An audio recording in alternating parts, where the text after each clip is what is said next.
ఇశ్రాయేలు కాపరి విశ్వముని ఊపిరి, ఇశ్రాయేలు కాపరి విశ్వముని ఊపిరి, పరలోక సారథి ప్రభునా వారధి, పరలోక సారథి ప్రభునా వారధి, యేసు నా రథ సారథి నా హృదయ కాపరి.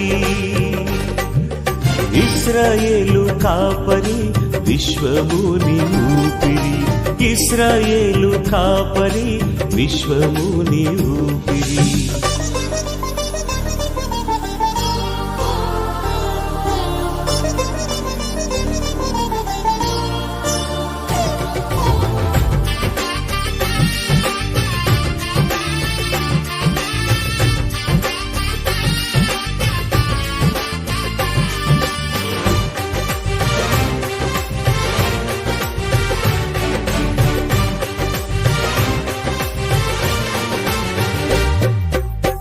బబులోను బానిస బంధాలు తెంచి బాధలు లేని బ్రతుకునియా,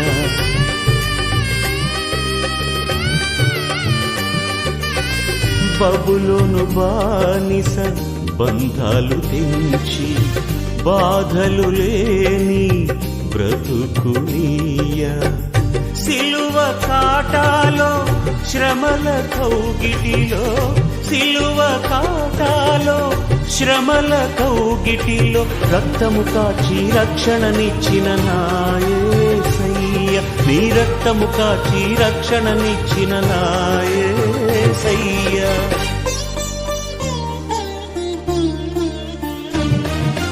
ఇశ్రాయేలు కాపరి విశ్వముని ఊపిరి, ఇశ్రాయేలు కాపరి విశ్వ.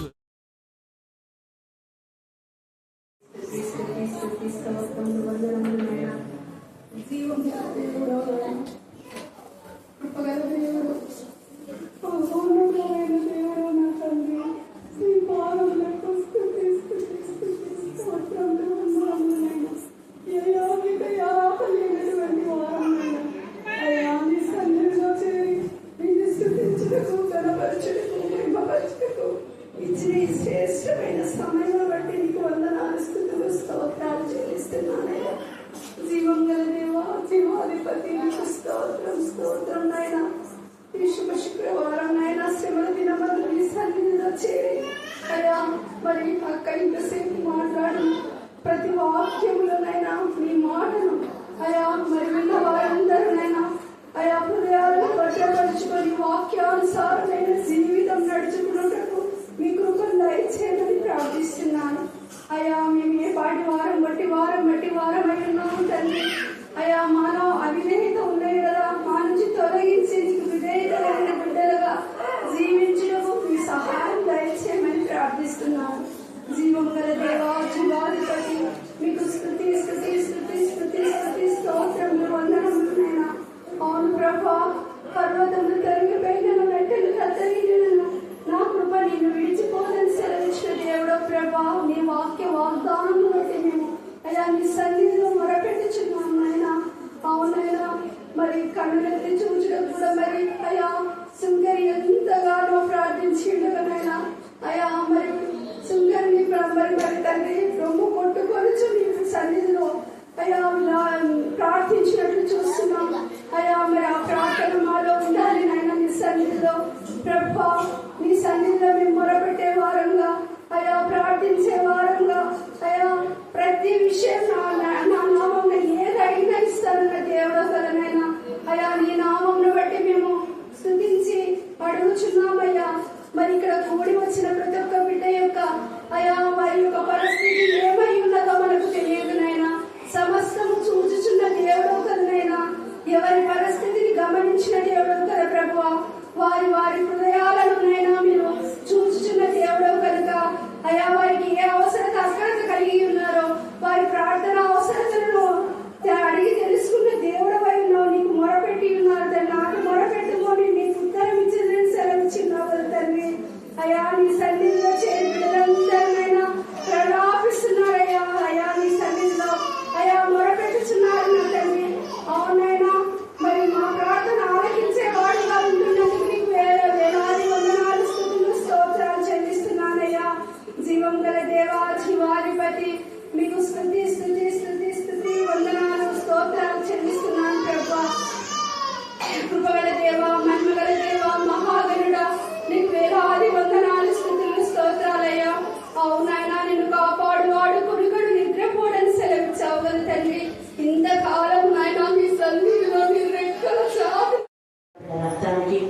మరొకసారి వందనాలు స్తుతులు స్తోత్రం చెల్లించుకుంటున్నాం యేసయ్యా. నీ యొక్క శిలువ యాగం మా ప్రభు నాతనే, నీ యొక్క బలి యాగం మాతనే, శిలువ త్యాగంలో దేవా శిలువ విలువ, శిలువ శిలులు, శిలువ సంపద, శిలువ ప్రభావాన్ని నా తండ్రి మేము అనుదినం తెలుసుకొని నేను మహిపరిచి ఘనపరచాలి కొనియాడడానికి మీ కృపాసాన్ని దాయిచండి తండ్రి. దేవా మీరు శిలువ మార్గం గుండా వెళ్ళి మమ్మల్ని మేము ఉపేక్షించుకొని మా శిలువను ఎత్తుకొని మిమ్మల్ని వెంబడించాలని మీరు సెలవిచ్చారు. దేవ శిష్యుడైన ప్రతి ఒక్కరూ మీ శిలువ ఎత్తుకోండి అని మీరు సెలవిచ్చారు. నిజంగా నా ప్రభా ఈ లోకంలో శిష్యులుగా దేవ క్రీస్తుకు సాక్షులుగా ప్రతినిధులుగా దేవాన్ని వాక్యం చెప్పే బిడ్డలుగా ఉంటే మమ్మల్ని మేము ఉపేక్షించుకొని మా శిలువను ఎత్తుకొని మిమ్మల్ని వెంబడించే జ్ఞానం కలుగుతుందని ప్రార్థిస్తున్నాం. దేవా మేము ఎప్పుడైతే మమ్మల్ని మేము ఉపేక్షించుకుంటామో అప్పుడు అనేకమైన హింసలు, వేదనలు, రోదనలు, నిందలు దేవా నా తల్లి ఎన్నోసార్లు కొట్టబడినా, ఉండి వేయడం మా తల్లి దూషించబడ్డాం. దేవా నా తల్లి ఇవన్నీ మా జీవితంలో దేవా నా తండ్రి మీరు మీ చిత్తానుసారంగా అనుభవించమని మీరు సెలవిచ్చారు. దేవా వాటిని మీరు ఆలోచిస్తున్నప్పుడు నా తండ్రి మేము అనుభవించే శక్తులు మీరు మాకు దయచేయమని ప్రార్థిస్తున్నాం. వీరి నా ప్రభ నా తండ్రి మమ్మల్ని అవమానపరిచే విధానంలో ఏ నా ప్రభ శోధన మాకు రాదు తండ్రి. శోధన ద్వారా మేము ఇంకా చేయి కావాలని ఇష్టపడుతున్నాం. దేవ మాకు వచ్చే ప్రతి శోధనలో, వేదనలో, రోదనలో, నిందల్లో దేవ నా ప్రభ ప్రతి అలజడి కలవరాల్లో కూడా మీ నెమ్మది, మీ సమాధానం, మీ కాపుదల మాత్రమే మీరు మాకు ఇస్తున్నారు. అపాయంలో ఉపాయం లేని వాళ్ళు కామని అంతే పౌరులు చెప్పాడు. అనేక మంది ఇరికిస్తున్నాను, ఇరికింపబడిన వాళ్ళని కామని సెలవించాడండి. స్తోత్ర దేవ మీ జ్ఞానాత్మక అనేక మంది దైవచనులు సేవా జీవితంలో ఆగిపోకుండా మీరు ముందుకు నడిపిస్తున్నారు. అందుకు ఎంత స్థుతించినా కూడా తక్కువే. ఈ మధ్యాహ్న కాలేజీ ఎక్కడ వాక్య పరిచయం జరుగుతుందో అక్కడందరూ మీ ఆత్మకు రొమ్మలింపు దాయించింది తండ్రి. వాక్యంతో మీరు మార్చండి. వాక్యం బయలు వెళ్ళించున్నప్పుడే ఆత్మీయ, మానసిక, శారీరక రుగ్మత నుంచి విడిపించాలని ప్రార్థిస్తున్నా. ఆత్మ ద్వారా బలపరచండి. ఆత్మ ద్వారా దేవ 7వ అధ్యాయంలో శతాధిపతి ఎంత ఎలాగా నడుచుకుంటున్నాడు అంటే దైవ సేవకుల దగ్గరికి ఎవరిని పంపాలి అని ఎవరినంటే పనులను పంపించాడు. దైవ సేవకుల దగ్గరికి ఎవరిని పంపించాడు? పెద్దలు. మరి పెద్దలు పోమాట పోతారా లేదా చెడుకోవచ్చు పోయి ఏదైనా మనం పనులు విన్నా మనం ఫోన్ చేస్తారా? కానీ పెద్దలు చూడు హల్లెలూయా హల్లెలూయా మేం పెద్దలము, మేం చెప్తే మీరు వినాలి అని అంటారు. కానీ ఇక్కడ శతాధిపతి వాళ్ళ పని వాళ్ళను, దాసులు చాలా మంది ఉన్నారు. పైగా అక్కడ వ్యాధితో సఫర్ అవుతున్నది ఎవరంటే ఒక పని వాళ్ళే. ఆ పని వాళ్ళ ఆ దాసులు నిజంగా ఆయనకు మంచి బాగా పనిచేసే వ్యక్తి ఉండొచ్చు. ఎత్తగేలో ఒక దాసుడు అక్కడ ఆ యొక్క శతాధిపతి యొక్క దాసుడికి బాగలేకపోతే మరొక దాసుని పంపి యేసు ప్రభువా రా అని చెప్పొచ్చు. కానీ దైవజనుడి దగ్గరికి దాసులను పంపకూడదు. దైవజనుడి దగ్గరికి మర్యాద, గౌరవం తెలిసినటువంటి పెద్దలనే పంపాలి అని పెద్దలను పంపిస్తున్నారు. హల్లెలూయా హల్లెలూయా. ఈ శతాధిపతి ఉన్నటువంటి ఆ యొక్క దేవుని పట్ల భయము, భక్తి, యేసయ్యంటే నమ్మకం. అందుకనే అంటాడు కదా 7వ అధ్యాయంలో ఆయన తన మాటలను ప్రజలకు సంపూర్తిగా వినిపించిన తర్వాత సంపూర్తిగా యేసయ్య ఎక్కడ సగం సగం సగం చెప్పాడు, సంపూర్తిగా. అక్కడ నయమాను కూడా కుష్ఠరోగం బాగా కావడానికి 7 మార్లు అంటే 7 అనేది సంపూర్ణత. అంటే 6 మార్లు మునిగినా ఆయనకి ఏం కాగల. నయమాన్ అనుకున్నాడు నేను 7 మార్లు మునిగితే ఒకసారి మునిగినప్పుడు కొంచెం చెయ్యి, కొంచెం కాలు, కొంచెం ఇంకా అట్లా బాగైతుందేమో అనుకున్నాడు పాపం. లేదా తల నుంచి బాగా ఎక్కుంటూ వస్తుందేమో అనుకున్నాడు. 6 మార్లు మునిగినా కూడా కొంచెం కూడా ఒక్క వేలు కూడా కుష్ఠరోగం పడదు. కానీ ఎందుకు ప్రవక్త ఏం చెప్తే అదే జరుగుతుంది. హల్లెలూయా హల్లెలూయా హల్లెలూయా. అందుకే దేవుని చేత పంపబడిన ప్రవక్తల మాటలు వినుడి అన్నాడు. ప్రవక్తల మాట వినుడి అంటే ప్రవక్తల మాటలు వినకుండా ప్రవక్తలు రాళ్లతో కొట్టి చంపుతారు. అందుకే యెరూషలేము గురించి యేసయ్య అంటాడు, యెరూషలేమా యెరూషలేమా ఎలాగ నేను క్షమించాలి. అనేక మంది ప్రవక్తలు నేను పంపినప్పుడు వాళ్ళ రాళ్లతో కొట్టి చంపారు కదా, అయినా మీ పిల్లలను కోడి తన రెక్కల కింద దాచుకున్నట్టుగా నేను దాచుకోండి. ఎంత ఇదిగా చేసినా కూడా మీరెందుకు ఇలాగ దేవుని చేత వారు పంపమన్నారని వారు చెప్పేది దేవుని వాక్యమే. దేవుడు చెప్పమంటే వాళ్ళు చెప్తున్నారు. దేవుని వాక్యం చెప్పే వాళ్ళను చెప్పకుండా మీరెందుకు రాళ్లతో కొట్టి చంపుతున్నారని యేసయ్య మనసు నొచ్చుకున్నారు. అలాంటి అనేక మంది పెద్దలు కానీ ఈ పెద్దలు మంచి పెద్దలు. హల్లెలూయా, హల్లెలూయా. శాస్త్రులు పెద్దలు ప్రధాన యాజకుల దగ్గర ఉన్న పెద్దలు లోకానుసారంగా శాస్త్రం చెప్పింది, యాజకులు చెప్పింది, వాళ్ళు చెప్పింది, వీళ్ళు చెప్పింది వింటారు. ఎందుకు వినకపోతే చర్చిలో నుంచి తీసేస్తారు అని. కానీ ఈ పెద్దలు అలాంటి వాళ్ళు కాదు. ఈ శతాధిపతి దగ్గర ఉన్న పెద్దలు శతాధిపతి చెప్పింది చెప్పినట్టు చేస్తున్నటువంటి పెద్దలు. వాళ్ళు పెద్దలైనా శతాధిపతికి లోబడే వాళ్ళు. అంటే శతాధిపతికి పెద్దలు లోబడుతున్నారు అంటే శతాధిపతి మంచి క్యారెక్టర్ గల వ్యక్తి అని అర్థమవుతున్నారు. హల్లెలూయా, హల్లెలూయా, హల్లెలూయా. ఈ యొక్క శతాధిపతి ఎంత ఇదిగా ఏసే వాక్యం అంతా పూర్తి అయిన తర్వాత వాళ్ళు ముందే పంపించలేదు. చూడండి ఎంత ఓపిక కదా. తన యొక్క మరి ఆ పనివాడు ఆ యొక్క దాసుడు ఎంత బాధతో అనుభవిస్తున్నాడేమో. మనమైతే ఎంత బాధ అనుభవిస్తే పోయి వాక్యం రావచ్చు కానీ మా ఇంటికి రమ్మనంటున్నాను కదా, సీరియస్ గా ఉంది, రాలేదు అని మనం ఎంత ఇంటికి గొడవ చేస్తారు. వాక్యం అయిపోయిన తర్వాత అంటే ఎంత నిదానస్తాడు. శతాధిపతి ఎంత గౌరవిస్తున్నాడు ఏసైను. ఏసై దగ్గరకు సరైన విధానంలో ఏసైను అర్థం చేసుకునే పెద్దలనే. ఏసైని ఎవరైతే గౌరవిస్తారో అలాంటి గౌరవంతో మర్యాదతో విధేయతతో మాట్లాడే పెద్దల్ని ఎంపిక చేసి పంపాడు. తర్వాత ఎప్పుడు పంపాడు అంటే తన దాసుడు ఎంత బాధతో మృత్యుతో పోరాడుతున్నా కూడా ఆయన వాక్యం ఆటంకపరచకూడదు. ఒక అన్యుడు ఒక శతాధిపతి ఏసే చెప్పే వాక్యముగా ఆటంకం చెయ్యకూడదు అని తాల్కున్నాడు.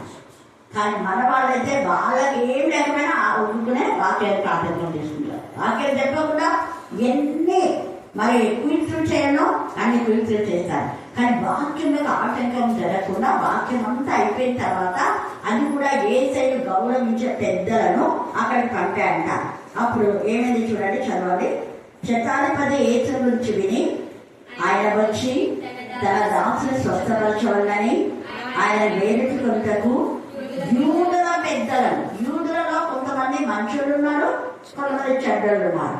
అందుకని యూదుల పెద్దలను ఆయన ఇద్దరు పంపారు. వారు యేసు వద్దకు వచ్చి అదో ఎంత మర్యాద మాట్లాడుతున్నారు చూడండి. నీ వలన ఈ మేలు పొందుటకు అతని యోగ్యుడు. ఏసుడవా అలా చట్టాలు పిలిచినా తొందరగా అన్నారా వీళ్ళు అన్నారు. ఎంత మేనర్స్ గా మాట్లాడుతున్నాడు. అయ్యారు ఆ యొక్క శతాధిపతి పంపారు. మీ వాక్యం అయిపోయింది కదా, మీరు ఇప్పుడు ఫ్రీనే కదా, మీరు ఫ్రీగా ఉంటే దయచేసి వచ్చేసేయండి. అతను నిజంగా మీరు ఆయన ఇంటికి రావడానికి నిజంగా ఆయన ఎంతగానో ఇష్టపడుతూ ఉన్నాడు. ఆయన దాసుడికి బాగాలేదు అనగానే ఏసై గుండె ఇంకా ఎంత ఇదిగా దాసుడికి బాగా లేకపోతే పెద్దలను పిలిపించి ఎంత గౌరవిస్తున్నారా అనుకున్నాను. ఏసైకి అన్నీ తెలిసినా వాళ్లకు తెలియజేసే విధానంలో మాట్లాడతాడు ఏసై. అందుకని నీ వలన ఈ మేలు పొందగల యోగ్యుడు. ఈ మధ్యాహ్న కాలసేనందు మేలు పొందే యోగ్యత మనలో ఉందా? ఊరికే మనం ప్రాణం చేసిన దేవుడు నాకు ఇది కావాలి, అది కావాలి, కావాలి కావాలి కావాలి కావాలి అన్ని రిక్వెస్ట్లు ఉంటాయి. కానీ ఏసై ఏమంటాడు, నీకు అన్ని నేను ఇస్తా, బట్ ఎలా ఇస్తా? కృతజ్ఞత పూర్తిగా మీ విన్నపం నాకు తెలియచేయండి. మనం స్తుతిని చేయాలి. స్తుతుల ద్వారా ఆయన ఆశలనే మనం రక్షిస్తాం. స్తుతి చేయడానికి ఇష్టమైన ఇంపైన వాసన యాగం, స్తుతి చేయడం చూడస్కారం. కానీ మనం స్తుతులే చేయం. స్తుతులు ఎప్పుడో చేసి ఇస్తాం కానీ ముందంతా రిక్వెస్ట్, స్టార్టింగ్ రిక్వెస్ట్. అది చేయండి, ఇది చేయండి, అది కావాలి, ఇది కావాలి, అన్ని కావాలి. దేవుని ఇచ్చిందానికి చాలా వందనాలు ఆయన, నీ చిత్తం అయితే ఇదిగో నాకు ఇవ్వు అని చెప్పాం. మనం ప్రార్థన చేసేటప్పుడు ముందు అనేక దైవజనుల పరిశుద్ధుల కోసం ప్రార్థన చేయాలి. తర్వాత దేశ నాయకుల కోసం, మనలో ఎవరైతే సఫలవుతున్నారో వాళ్ళ కోసం, ఇంకా తల్లిదండ్రులు లేని వారి కోసం, విధవరాల కోసం, నిస్సాహితుల వృద్ధుల కోసం, అప్పుడు మన ఫ్యామిలీ గురించి చేసుకోవాలి. మనం చేయడమే నా కొడుకు ఇట్లున్నాడు, నా వాళ్ళు ఇట్లున్నారు, వీళ్ళు ఇట్లున్నారు వాళ్ళ కోసం.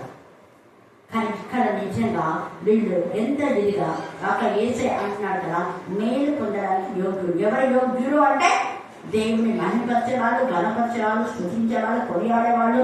దేవుడికి ఇవ్వవలసిన ఘనత ఇస్తే దేవుడు కూడా మనం ఘనపరుస్తారు. హల్లెలూయా, హల్లెలూయా. అందుకని నీ వలన ఈ మేలు పొందడానికి అతడు యోగ్యుడు ఏనాడంటాడు. మేలు పొందడానికి కూడా మనం యోగ్యత ఉండాలి అని ఇక్కడ దేవుడు మనతో మాట్లాడుతున్నాడు. తర్వాత అతడు మన జనులను ప్రేమించి ఎంత బాగా మన జనులను ప్రేమించి మనకు సమాజం అంతా తానే కట్టించాలని ఆయనతో చెప్పి మిక్కిలి బతిమాలుకోండి. ఇక్కడ మిక్కిలి బతిమాలుకోండి అనే మాటల అర్థం ఏంటంటే ఏదైతే ఇంకొక చోట వాక్యం చెప్పే ఉండొచ్చు, ఇంకా ఏదైనా వేరే ప్రోగ్రామ్ ఉండి ఉండొచ్చు. అందుకని ఇప్పుడు రాలేనయ్యా నేను రేపు వస్తానులే ఒకవేళ అన్నాడేమో. కానీ వాళ్ళు వెళ్ళారు, బతిమాలుకుంటున్నారు. హల్లెలూయా హల్లెలూయా హల్లెలూయా.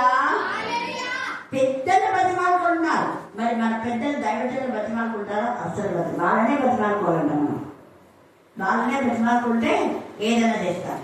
ఇక్కడ పెద్దలు యేసుని బతిమాలుకుంటే కావున యేసు వారితో కూడా వెళ్ళాను. ఆయన ఆ ఇంటి దగ్గరకు వచ్చినప్పుడు శతాధిపతి తన స్నేహితులను చూసి, మీరు ఆయన ఇద్దరికి వెళ్ళి ప్రభువా శ్రమ పుచ్చుకోవద్దు. ఇక్కడ నా అర్థం ఏంటంటే నిజంగా ఈయన ఇంటికి తీసుకొని రావాలని కాదు. ఆయన ఏదో ఒక మాట వీళ్ళ పెద్దలతో ఏదైనా ఒక మాట చెప్తే అక్కడ వాళ్ళు వచ్చి నా యొక్క దాసం పైన చేయబెడితే పెద్దలు పిలిచాలని ఉంది కదా, పెద్దలు పిలిచి ప్రాణం చేసుకోవడం ఉంది. కాబట్టి ఈ పెద్దలు పోతే ఈ పెద్దలకు ఏసై చెప్తే వాళ్ళు వచ్చి నా దాసు పైన చేయబెడితే నా దాసులు బాగా అవుతారు. వీళ్ళు బాగా నమ్మకస్తులైన పెద్దలు, వీళ్ళు విశ్వాసంతో ఉన్న పెద్దలు, వీళ్ళు విధేయత గల పెద్దలు, వీళ్ళ ద్వారా మరి ఏసయ్య బాగు చేస్తాడు అని ఈయన ఉద్దేశం ఉండొచ్చు, ఈయన ఆలోచన అయి ఉండొచ్చు.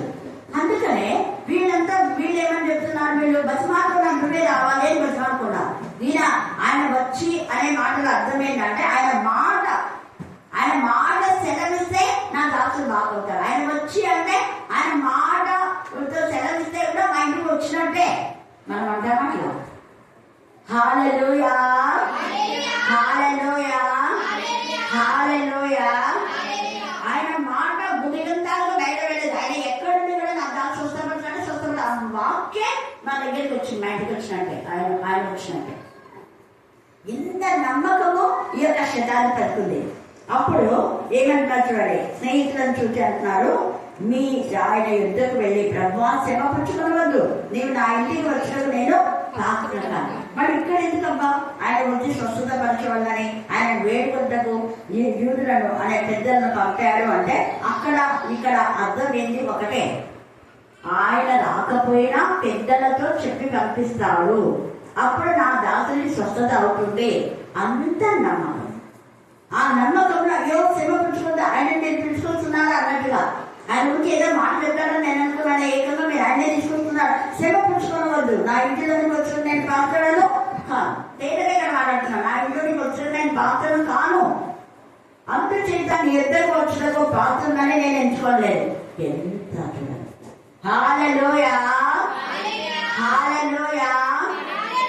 అంటే యూదులు సమరయులతో సహవాసం చేయాలి.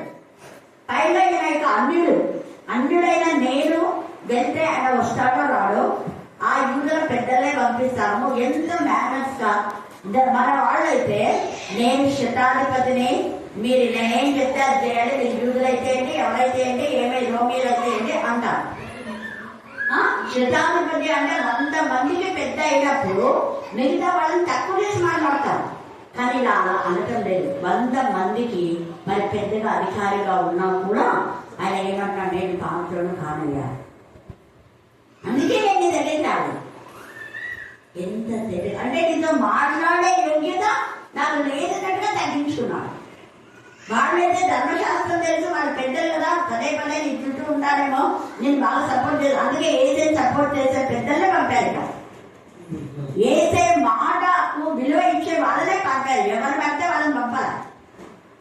అందుకే అన్నాడు, నేను ప్రార్థన కాను ఏసయ్యా, నేను నీ దగ్గరికి రావడానికి ప్రార్థన కాను. తగ్గించుకున్నాను. శతాధిపతైనా తగ్గించుకున్నాడు. మళ్ళీ ఏమంటున్నాడు, ఇదిగో ఇక్కడ అయితే మాట మాత్రం సెలవేమో. ఆయన ఇక్కడ పంపిన తెలుగులో ఇలా రాయబడింది కదా, మనం ఇంగ్లీష్ బైబుల్లో చదివితే ఆయన యొక్క వాక్కు కోసమే ఆయన పంపాడు అని అర్థం. హల్లెలూయా హల్లెలూయా హల్లెలూయా.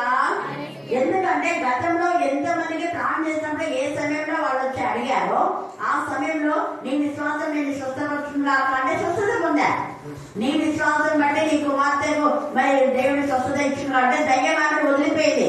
ఆ యేసయ్య ఏ సమయంలో అయితే ఆ యొక్క సులువుకైన స్త్రీకి చెప్పాడో అదే టైంలో బిడ్డ స్వస్థత పొందింది. ఏసై అక్కడికి వెళ్ళి స్వస్థత చేయలేదు. ఇవన్నీ ఆయన అద్భుత కార్యాలనే ఆయనకు తెలుసు. ఆయన మాటలో శక్తి ఉందని తెలుసు. అందుకని మాట చెప్పి పంపిస్తాడే అని అనుకున్నాడు ఆయన. కానీ ఇక్కడ అందుకే మాట మాత్రము సెలవిమ్ము, అప్పుడు నా దాసుడు స్వస్థత పొంది. ఎంత నిజంగా! హల్లెలూయా, హల్లెలూయా, హల్లెలూయా. మాట మాత్రం సెలవిమ్ము అనే మాట మన యొక్క హృదయమైన పలకలో రాసుకొని 24 గంటలు యేసయ్య మాట, ఈ వాక్యమే, ఈ గ్రంథమే, ఈ నిబంధన, ఈ గ్రంథ వాక్యాలన్నీ వాగ్దానాలన్నీ ఉన్నవన్నట్టుగా ఉన్నాయి. నాడు దేవుడు చదివించినాడు ఆల్రెడీ. ఏ వాగ్దానం నువ్వు చదివి కంట తెచ్చి నమ్ముతావో ఆ వాగ్దానాలన్నీ నెరవేర్తాయి. మనం ఏం చేస్తాం? జగడ ప్రశ్న, చిలక ప్రచారం వాగ్దానం తీసుకోకూడదు కాదు, కానీ ఆ రోజు తీసుకుని ఆ వాగ్దానం ఎక్కడో పడేయడం కాదు. ప్రతి సంవత్సరం వాగ్దానం దేవుడు నెరవేర్చారు. అదే కాదు, రోజు నువ్వు చదివేటప్పుడు లేఖన భాగం ద్వారా దేవుడికి ఇచ్చిన వాగ్దానం కూడా రోజు నెరవేర్చాలి. ఆయన రోజు నెరవేర్చినాడు కాబట్టి మనం ఇలాగా ప్రతిరోజు సజీవంగా దేవుడి నామాన్ని గణపరచడానికి ఎంత మంచి అవకాశాన్ని దేవుడు మనకి ఇచ్చాడు. సజీవులలో దేవుడు మనకు ఉంచాడు. ఎప్పుడు ఏం జరుగుతుందో తెలియదు. మరి బ్రదర్ ప్రవీణ్ కు అలాగే జరుగుతున్నాయి ఎవరైనా అనుకున్నారా? అనుకోలేదు.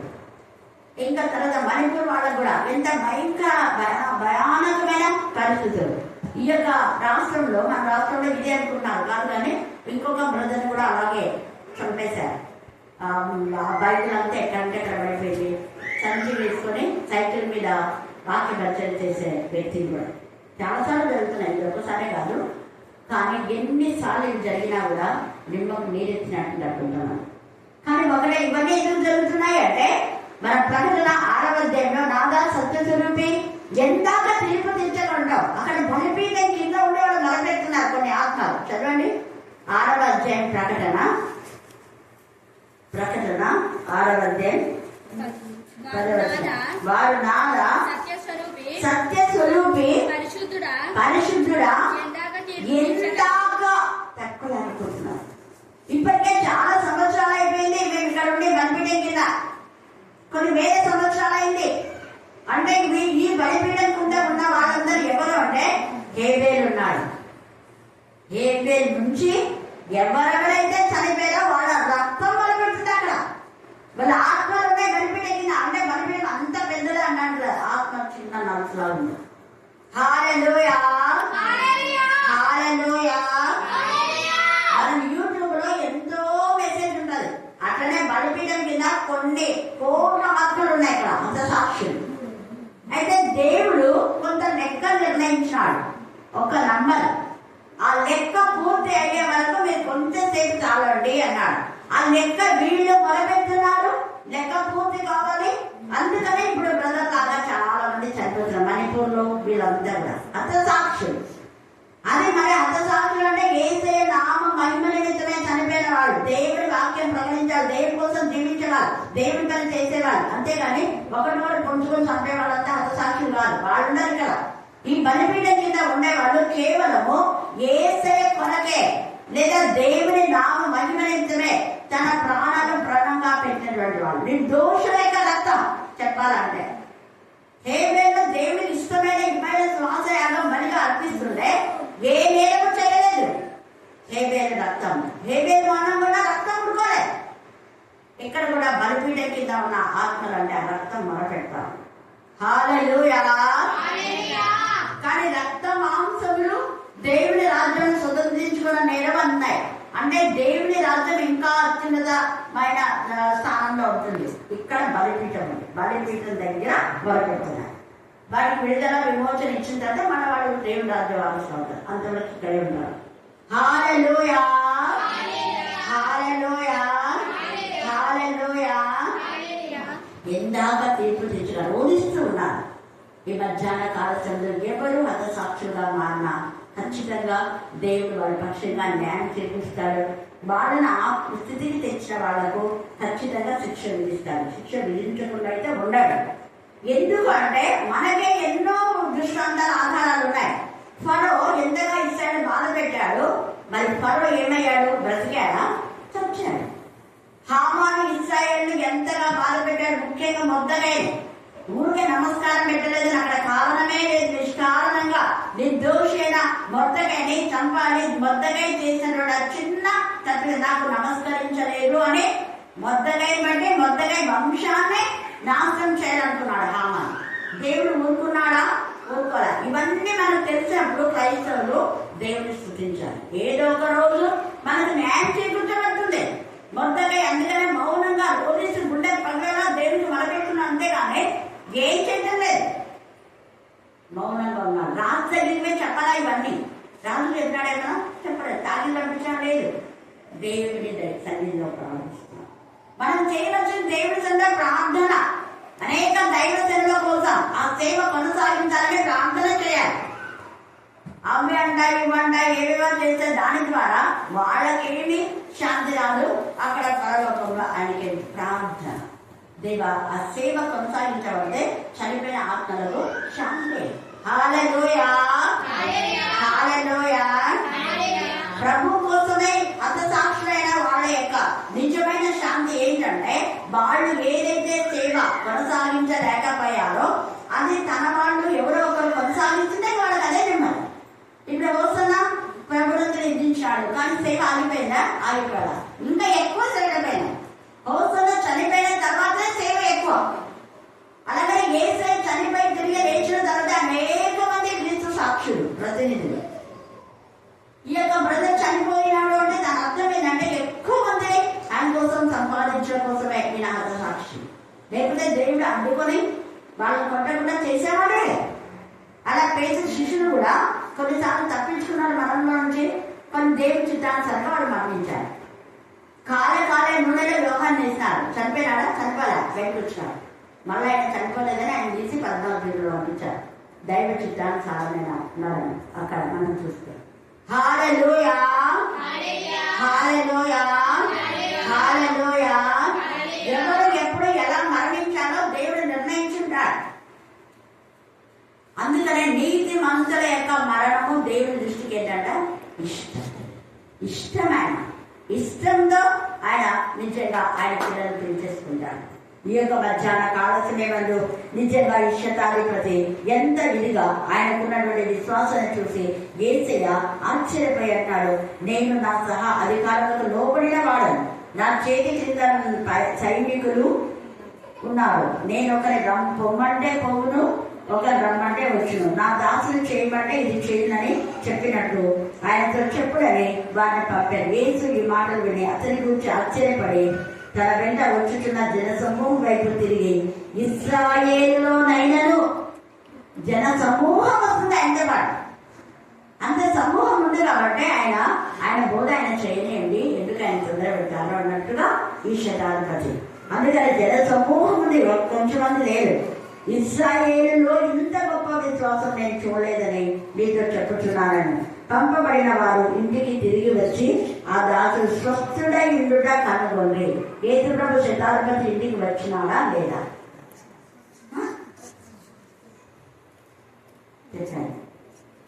వచ్చినాడా? ఇంకా ఏముంది చూడండి, తేలిగా ఉంది కదా. ఆయన చెప్పారు, పంపబడిన వారు ఇంటికి వచ్చి ఆ దాసుడు స్వస్థతించుట కనుగొని. ఏసే రాగా పంపబడిన వారు వాళ్ళతో చెప్పి పంపించారు. మాట మాత్రం సెలవు నా దాసు స్వస్థపడుతున్నా. ఓకే, ఇంత విశ్వాసం లేదంటే స్వస్థపోయింది. ఇశ్రాయేలులో ఎవరికి ఇంత విశ్వాసం లేదు, ఎందుకంటే జన సమూహం అంతా ఇంట్లో ఉంది. ఇంకా ఆయన వాళ్ళకి బోధ చేయవలసి ఉందేమో మేబీ.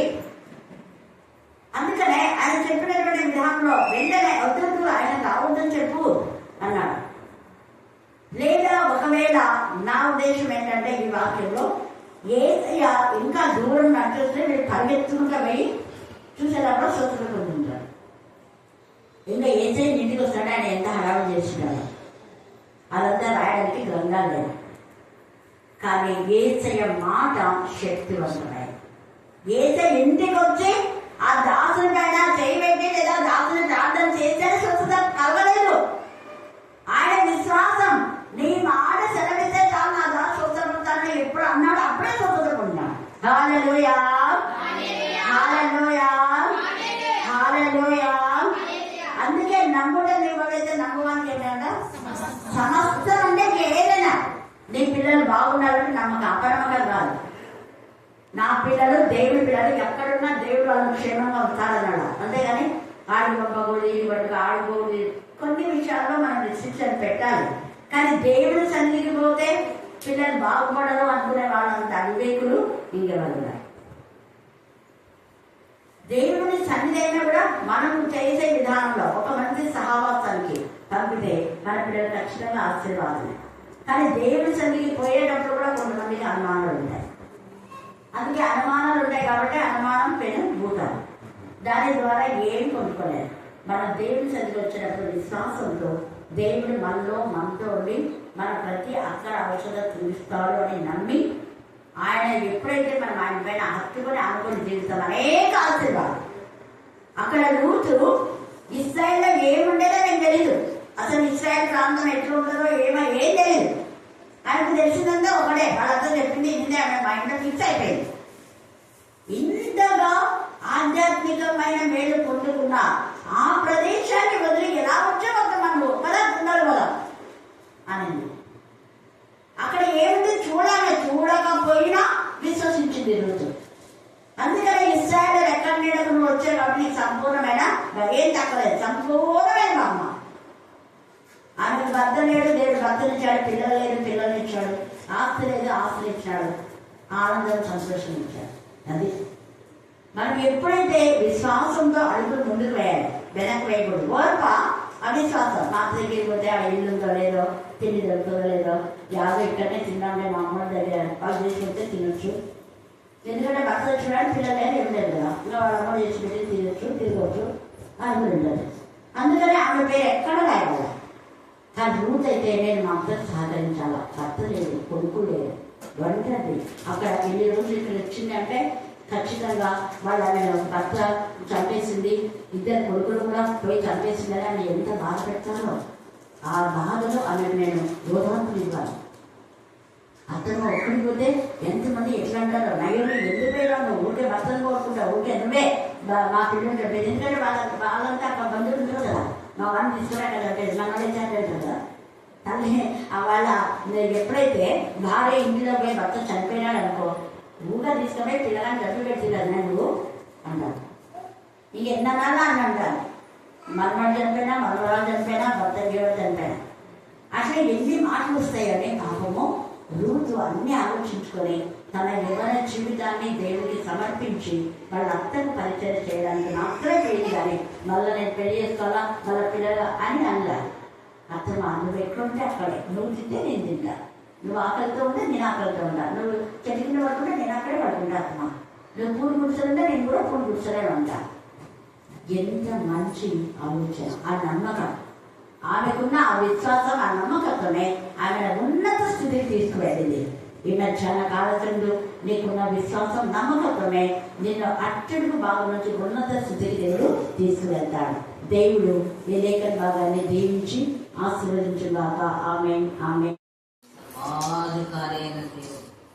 పరిశుద్ధుడు పరిశుద్ధుడు పరిశుద్ధుని ఇహమందును పరమందును శరావృతి సమస్త మానవాళి చేత మహిమ పరచబడుతున్నటువంటి గొప్ప దేవుడు నీ పరిశుద్ధ పాదములకు అనేకమైన నమస్కారం. గొప్ప దేవానికి స్థుతి స్తోత్రము స్తోత్రము స్తోత్రము. వాడవైన దేవానికి స్తోత్రం.